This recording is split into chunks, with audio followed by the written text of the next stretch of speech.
Bonjour, ici Marine du blog marinecats.com. Dans cette vidéo, on va voir les 4 étapes pour changer durablement. Vouloir changer pour améliorer sa vie, c'est bien. Mettre en pratique, c'est encore mieux. Mais il y a un problème qui se pose. C'est pas tant de vouloir changer et d'arriver à changer, c'est de parvenir à changer durablement. Par exemple, à l'arrivée des beaux jours, vous pouvez vouloir retrouver la ligne parce que vous l'avez perdue. Donc du coup, peut-être que vous parvenez à perdre du poids et vous dites « ouais, c'est cool et tout », mais après, qu'est-ce qui se passe plusieurs mois plus tard ? Pour beaucoup, vous reprenez du poids. Donc le changement, il n'est pas durable et ça peut poser des soucis. Mais ça, c'est un exemple comme ça bateau, mais ça peut arriver dans des tas de domaines de votre vie. Donc, et il faut bien prendre en compte que les changements durables, ce sont ceux qui vont avoir le plus d'impact sur votre vie. Et donc, si vous mettez en place des changements durables positifs, ils auront d'autant plus d'impact positif tout au long de votre vie. Et donc, comment faire pour changer durablement ? Mais pour ça, il y a 4 étapes, comme je vous disais au début. La première, c'est la connaissance. La première étape, c'est la connaissance. Donc, c'est-à-dire qu'il faut avoir là où les informations qui vous permettent de changer. Cette connaissance, elle peut être voulue, c'est-à-dire que vous allez la chercher activement, ou elle peut être fortuite, c'est-à-dire que vous avez lu, entendu, vu quelque chose à ce sujet sans forcément le chercher. Et après, tout dépend de ce que vous faites de cette connaissance. Je veux dire, on n'utilise pas toutes les connaissances qu'on a emmagasinées de façon souhaitée ou non d'ailleurs. Et donc, une fois, quand vous voulez changer sur un truc, demandez-vous quelles connaissances vous avez en votre possession qui vous sont utiles au changement que vous souhaitez. Et demandez-vous aussi quelles sont celles qui vous manquent comme information, comme connaissance pour pouvoir avoir ce changement souhaité. Et à ce moment-là, cherchez-les. La deuxième étape pour changer durablement, c'est la compréhension. Elle peut être parallèle à la première étape, c'est-à-dire que vous recevez l'information et hop, vous comprenez tout de suite cette information, vous pigez le concept, mais des fois, il peut y avoir un laps de temps entre les deux. On se dit « ah ok, bon, je comprends pas trop, mais bon ». Voilà. La compréhension, c'est vraiment... on comprend le pourquoi du comment, si vous voulez. C'est-à-dire que, par exemple, si vous prenez les aliments, on vous dit « ah, c'est mieux de manger les aliments les plus naturels possibles ». Vous dites « bon, ok, ouais, naturel, ouais, ça doit être mieux, bon, voilà ». Ça, c'est l'étape où vous recevez l'information. La deuxième étape de compréhension, qui peut être parallèle ou qui peut advenir un peu plus loin dans le temps, c'est que vous allez comprendre qu'en fait, les aliments qui sont dans les plats cuisinés, tout ce qui est plats cuisinés, préparés et tout, en général, on retrouve dedans des trucs qui n'ont pas vocation à y être en théorie. C'est-à-dire, je veux dire, qu'est-ce que ça vient faire, par exemple, du soja, du gluten, du lait, du sucre dans des boulettes de viande ? On peut se poser la question. Et tous ces trucs ajoutés, on peut comprendre que justement, ça favorise la prise de poids, entre autres choses. Donc ça, vous voyez, l'étape de l'information, il faut mieux manger les aliments naturels. Et la deuxième étape de la compréhension, ah oui, je comprends pourquoi, c'est parce que tout ce qu'on fout dans les plats cuisinés, c'est pas bon. C'est pas bon, ça peut nous faire prendre du poids, ça peut nous bousiller la santé, etc. La deuxième étape de la compréhension, ça implique aussi l'acceptation. C'est-à-dire que vous avez la connaissance, l'info, vous comprenez qu'elle est valide et vous l'acceptez. Parfois, la deuxième étape, ça squeeze la compréhension. Mais ça arrive quand on accepte quelque chose, même si on ne comprend pas. Typiquement, le professeur qui va donner une info à son élève, comme le théorème de Pythagore. Vous avez un triangle rectangle, le carré de l'hypoténuse est égal à la somme des carrés des deux autres côtés. Voilà, on vous l'a dit, on l'a dit aussi, je ne sais pas trop pourquoi, mais bon, voilà, c'est comme ça, je l'accepte. Bon. La troisième étape du changement, c'est l'intégration. Et elle est trop souvent oubliée.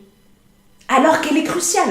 Elle est vraiment cruciale, cette étape. Si les changements que vous effectuez dans votre vie, ils ne sont pas durables, il y a fort à parier que c'est parce que vous avez zappé cette étape de l'intégration. Ça m'arrive aussi, hein. Je ne dis pas que c'est que pour vous, mais voilà, l'intégration, c'est la compréhension et l'acceptation au-delà du point de vue intellectuel, c'est-à-dire au-delà de l'étape 2.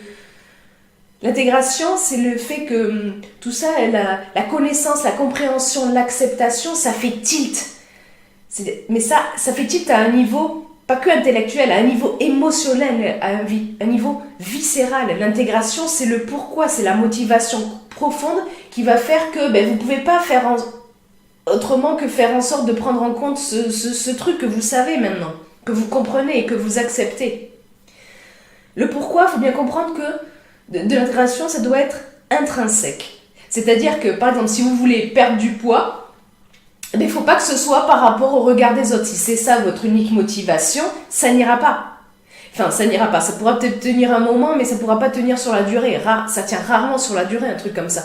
Il faut que ça vienne de vous, par exemple, pour vous dire, ouais, je me sentirai mieux, je serai en meilleure santé, etc. J'aurai une meilleure estime de moi, peut-être.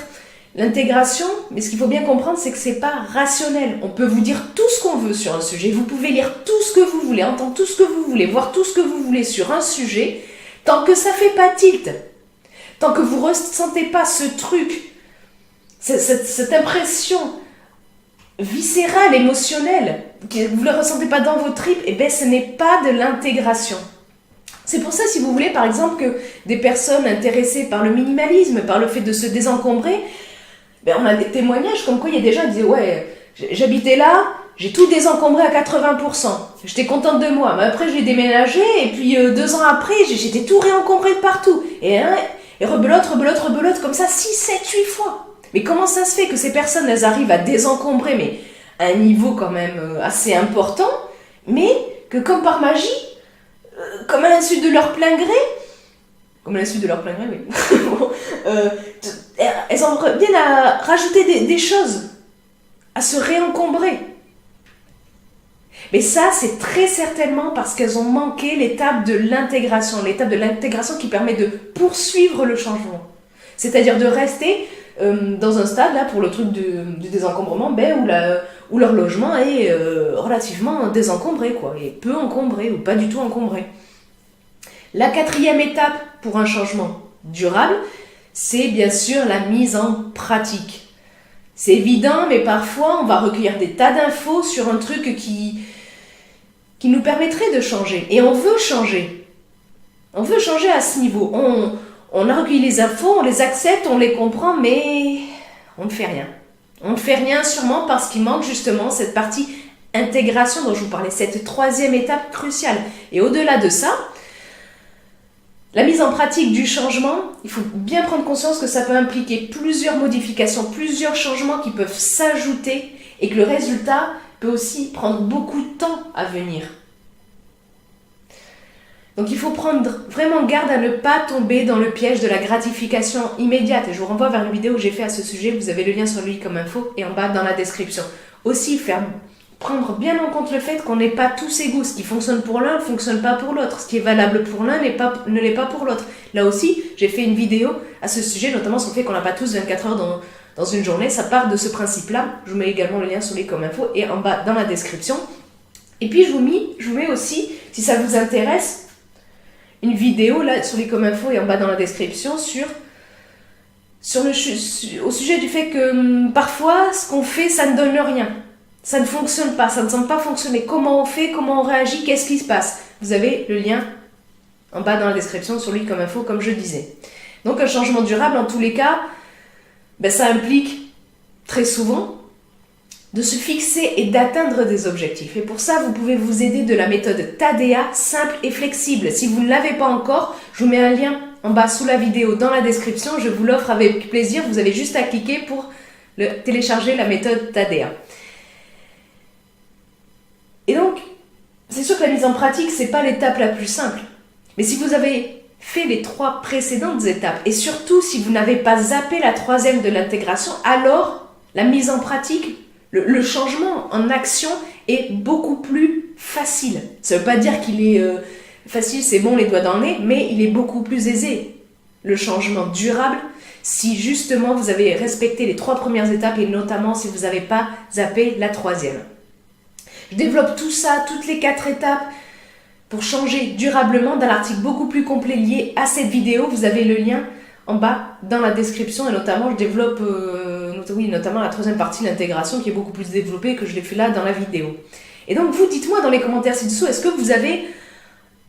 qu'est-ce qui a fait tilt chez vous qui vous a permis de changer durablement sur un point? Et dans quel domaine vous aimeriez changer mais ça n'a pas encore fait tilt pour vous? Dites-le moi dans les commentaires ci-dessous. Et puis, si vous avez aimé cette vidéo, cliquez sur le pouce en l'air présent juste en bas à droite de cette vidéo. Vous avez aussi un petit bouton rouge, vous cliquez dessus, comme ça vous êtes abonné à ma chaîne YouTube. Et si vous cliquez en plus sur la petite cloche grise, alors vous recevrez une notification dès que je publie une nouvelle vidéo. Sur ce, je vous souhaite une excellente journée. Soyez vous-même. À très vite.